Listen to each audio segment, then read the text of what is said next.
26 годишен Ризов Янко има нов клуб. Отгласи замена от Дигвиш. Последните 6 месеца бързо найде нов ангажмент, че брани защитения Янков за Дигвиш в първата македонска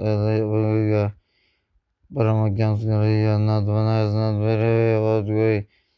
7 неприеми го потегнала от живота на работнички погрени има настъпване заедно в Скопие. Потегнала от живота на работнички погрени има настъпване за Скопие, Бургасница и Дигвиш в Македония. Додека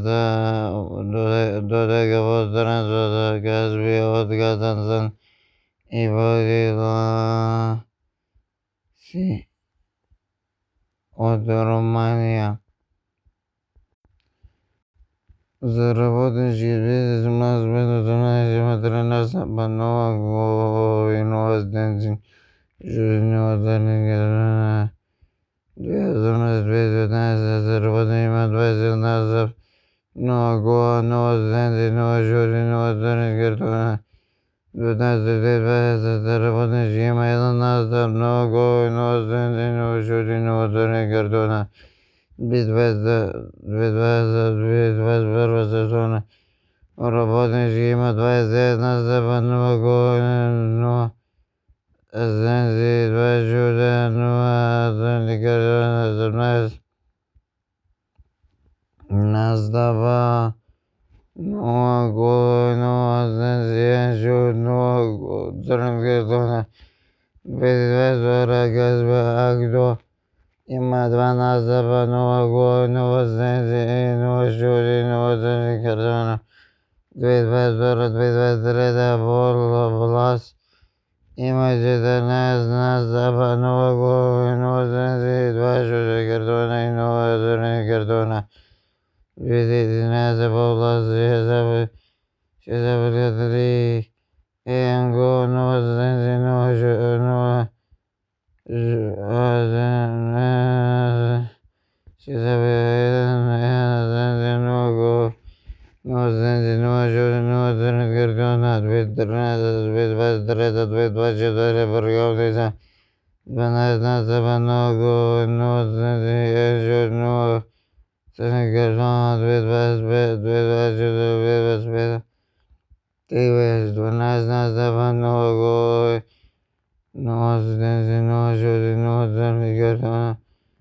2015 Евро настъп, нова глава, нова стенци, нова жури, нова дърни картона. 2017 Евро 3 настъпа, нова глава, нова стенци, нова картона, нова дърни картона. 2019 Евро 5 настъпа, нова глава, нова стенци, нова жури, нова дърни картона. 2019 приятелски меч 2 настъпа, нова глава, нова стенци, нова жури, нова дърни картона. 2021 Евро Скопие 10 настъпа, нова глава, нова стенци, нова жури, нова дърни картона. 2027 постъп от Локомотива Скопие градско. 2027 от Локомотива Скопие първата ще постъпи в работнички. 2022 работнички в Каспия Акто безплатно в Влас. 2024 Влас безплатно в Бургасница. 2024 постъп безплатно в Дигвиш. 2025 Дигвиш безплатно в Шкендия.